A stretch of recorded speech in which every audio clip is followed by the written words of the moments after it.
What's going on, y'all? Y'all know who I am, Terrell Star. I'm an independent journalist based in Ukraine, and I cover the war, have been covering the war since 2022 when it first started, and I have been living in Ukraine since 2009. This week, I want to get into this open letter that Ukrainian President Volodymyr Zelenskyy wrote to Russian President Vladimir Putin and what it means. And basically, the letter was saying, you know, why don't we talk one-on-one? Because this war is not going as you think it's going to go, and you think that you got all the cards, but you don't. You think Donald Trump is right, thinking that you got a full deck, but in reality, you don't. If you were to ask me how I would characterize the tone and tenor of this letter in one sentence, I would say, I want all the smoke, right? Because if you look at the tone and language of this letter, it was very clear that Zelenskyy was down for the shits. Like he really wanted to drag Putin into his world and say, you know what? If you want some, come get some. I can't recall the news organization that he was interviewed by, but someone asked him about how bold he was with the letter, and he basically said that the original version was much worse. You sent him a letter asking to meet. It was quite a cheeky letter. He described it as rude.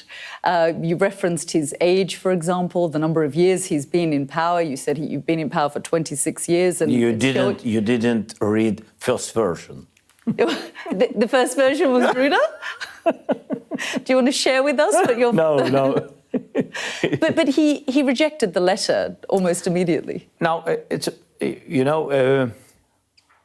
I sent a letter, open letter, because I don't know if he will read, or not. Open letter, it means that he has to answer to us and what is important to his society, because his society lives in some fantastic world that they didn't attack, that it's not their aggressive war, that they're defending some Russian-speaking people. So I mean, it's not serious. So and that's why for me it's very, very important to openly to share where we are. And it's important, they closed the internet and a lot of different things. We don't have too much possibilities to give signals to this country, the country of aggression, and they brought this big war to our country. They have to stop.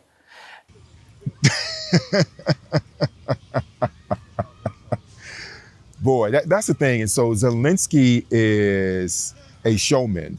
And what we really need to take away from this letter is how much he leans into his acting experience in order to use PR and showmanship to advance Ukraine's foreign policy objectives. But let's get into the content of what he actually said.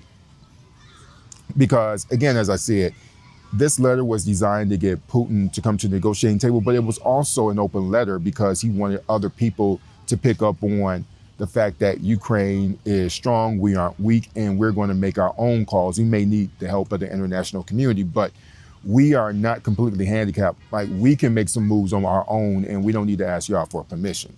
So the stuff that's particularly written to Putin, I'm going to read a passage and tell you what I think it basically means. So there's this part where he says, we brought the war onto your territory, and you would not have been able to cope with it without North Korea's help. You are the first ruler of Russia to turn to Pyongyang for assistance, and today you are fully dependent on China also for the first time in Russian history. Essentially what Zelenskyy is telling Putin is that you were with the cool kids in Europe, you are part of the G8, now it's a G7 because they kicked your no good ass out. You had all of the access that you could possibly have for being Russia, and you ain't know what to do with it. You was acting a fool, and so now we have to spank you and kick you out. Now look what you got. You got Pyongyang, international pariah that no one likes, and then you got China, which pretty much treats you like a predatory lender because they are supplying y'all with arms, and they are helping you to fill in gaps. They are their banking system is helping y'all with loans, but in reality, it's predatory as hell because the interest rates are through the roof, and so you basically are left with people who aren't truly your allies. So he wanted to bring that up, and meanwhile, pointing to the fact that Ukraine has the whole international community around them, and that they have the sympathy of everyone who sees you, Russia, as a perpetrator, as a war crime-ridden nation. So he also is saying that, this war is trending in our favor. And here are the numbers to prove it. And I'm going to read this part of the letter where he says, yesterday I received the report on the losses of your army and on the front in Ukraine during May. And once again, the number exceeded 30,000. And he said Russian soldiers are killed and seriously wounded.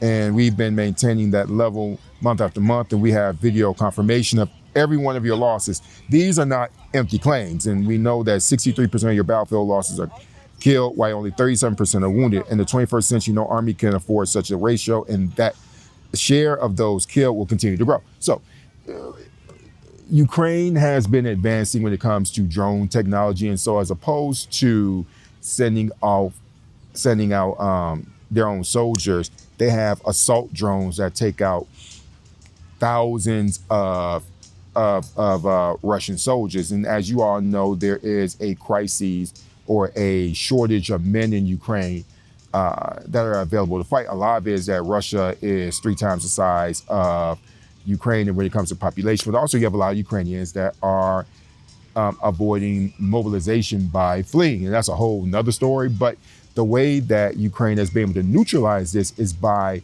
advancing in drone technology. And so on one hand, they have far fewer men, they have far fewer technological advances that Russia has. But the thing about drone technology is that it's relatively cheap. And at the end of the day, whether a drone is $5,000 or a couple $100 versus,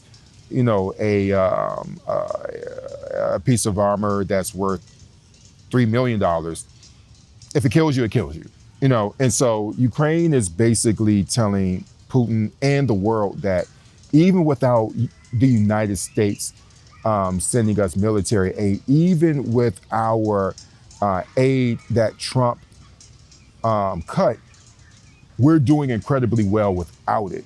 And so if Putin thought that he was going to hedge on the fact that Ukrainians would basically fold because of lack of technology, he's saying that, guys, we have advanced. And he's also talking to people in the Russian leadership and the security services and the Defense Department that, if you are willing to give us the right information, we can help you as well. So it wasn't just written to Putin. It was written to a wide range of people for them to think maybe they should cut their losses. All right, so there is another part of the letter that I think that we all should focus on, and that is the fact that the most recent drone attack to reach Russia was at the St. Petersburg Economic Forum. And this forum was designed to show investors who were afraid of investing in Russia that we're open for business. And then St. Petersburg on that same day, the opening day of this forum, they were hit with a drone attack. And for those of you who have never been abroad or have been in a war zone where drone attacks are pretty common, they're pretty terrifying if you're not used to them.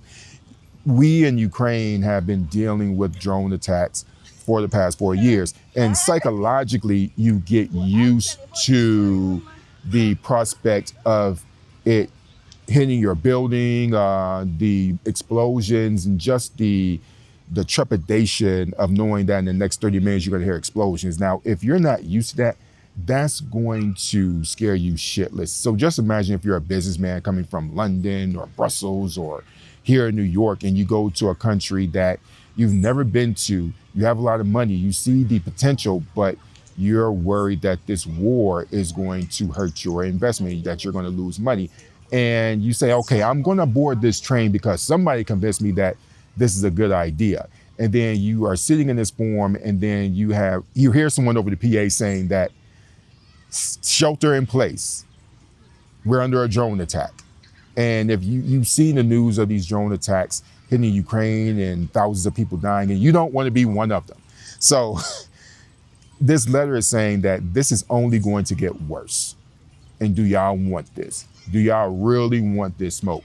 Do y'all really want us to amp this up? Because the tide is on our side with your own Russian soldiers that are trained to fight, to be in combat, are being killed by the tens of thousands every month.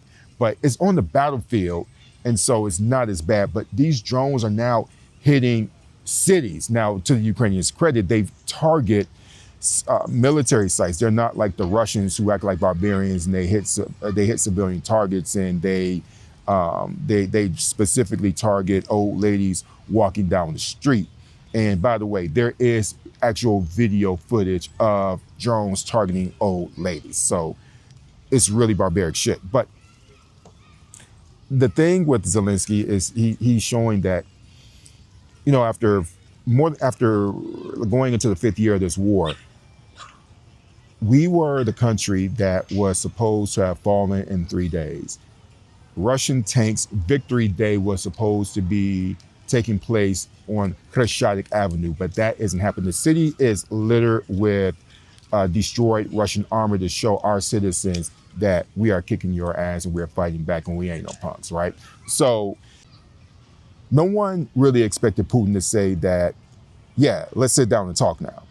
And you saw that he responded, which I was somewhat surprised by. And his response was that the Ukrainians really aren't serious. And by serious, he means that we want all your land and we want you to demilitarize and we want you to never join NATO, which is off the table for the Ukrainians. And so why would Zelenskyy make this letter open? Well, he's making the letter open because he's very confident that eventually Russia is going to crack, even if Putin refuses to see it for himself. And so the Ukrainians are hedging on the idea that they can convince people around Putin to pressure him to come to the negotiating table.